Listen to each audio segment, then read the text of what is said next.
de ayer del presidente Abinader, una muy buena señal con las zonas francas.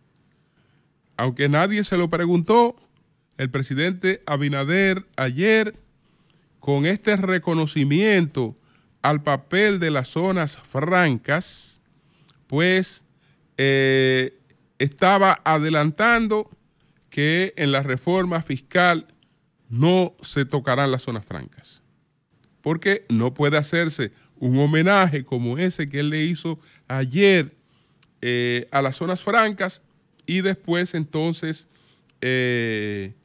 tratar de incluirla en la reforma fiscal. Hay una serie de datos. Junio 2020 tan solo habían unos 119.974 empleos y ya para junio de 2024 eso eran 198.400 empleos directos.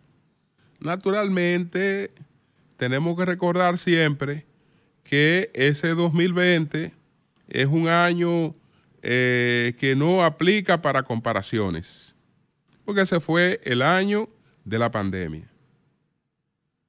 Ese fue el año de la pandemia, pero evidentemente que tenemos un progreso en zona franca. El presidente Luis Abinader expresó este lunes que el sector de zonas francas han generado 200.000 nuevos empleos formales directos en solo 4 años y que en el mes de mayo ha habido un récord de exportaciones de 813 millones de dólares.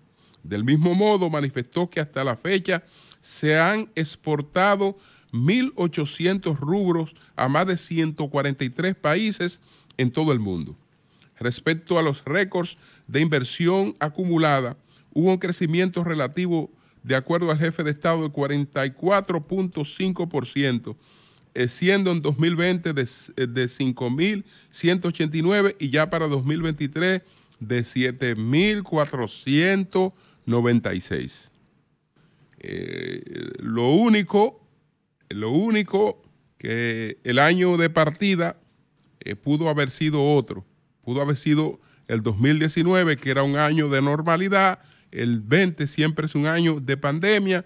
Cualquier comparación con el 20 puede resultar inapropiada. Pero lo innegable es que se ha producido un crecimiento importante de la zona franca y su desempeño en todo lo que tiene que ver con la generación de empleo y el crecimiento de las exportaciones. Entonces, ponemos un punto al tema de las zonas francas en la semanal, que fue el leitmotiv de la semanal, las zonas francas, que ahí estaban los empresarios de zona franca y estaba la Adozona, que la encabeza Luis José Bonillas Bojo, etcétera, y empresarios importantes de zona franca. Entonces, un punto a zona franca para otro aspecto que ya surge en las preguntas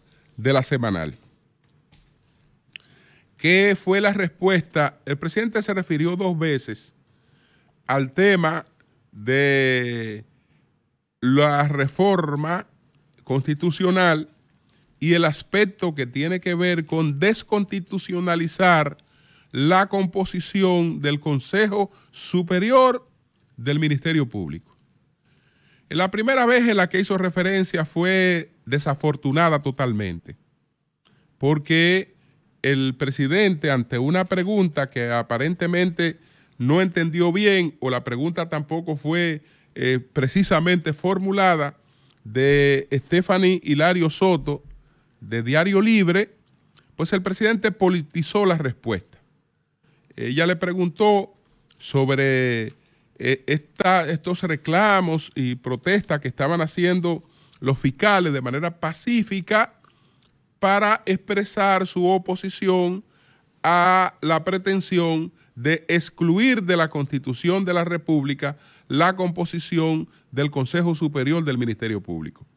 Entonces, en la primera respuesta, el presidente politizó el tema y se refirió a que ha leído cosas de 2 dirigentes políticos y se fue por otra parte. Es decir, no se refirió concretamente al tema, aunque dijo que era mentira que se quisiera hacer cambios en ese sentido.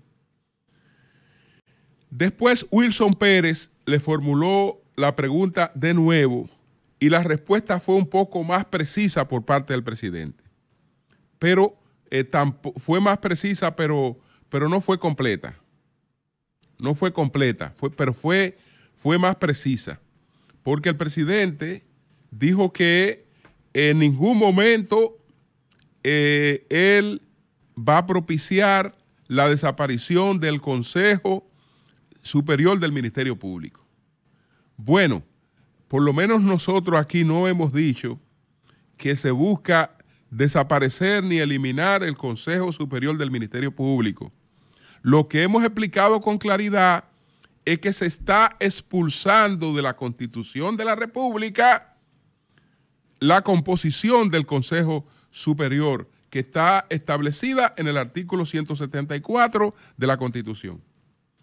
Y que eso, lejos de fortalecer la independencia del Ministerio Público, es una señal contraria.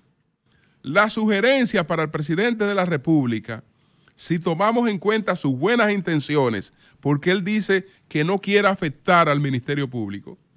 Entonces, si usted no quiere afectar al Ministerio Público, haga su reforma. Haga su reforma. Y diríjase al punto fundamental en ese aspecto que usted ha planteado, que es la elección del Procurador General de la República. Pero deje eso tal y como está establecido en la Constitución, presidente, porque usted ha dicho que ahora hay un uso de la mayoría que no es para beneficio de nadie, sino que es para fortalecimiento de la democracia. Bueno, pero vamos a confiar en que mientras usted encabece la mayoría, no se va a atentar contra el Consejo del Ministerio Público. Pero, presidente, excluyendo su composición de la Constitución, nadie evita que en el futuro se produzca una iniciativa que altere esa composición. Hoy no puede producirse una iniciativa que altere esa composición porque eso está constitucionalizado. Entonces, si eso está blindado, usted que lo que está hablando es de colocar candado, déjele ese candado a eso. ¿Y por qué quitar ese candado si usted lo que quiere es fortalecer el Ministerio Público? Eso no tiene sentido, ni afecta para nada el tema que usted ha planteado en su reforma.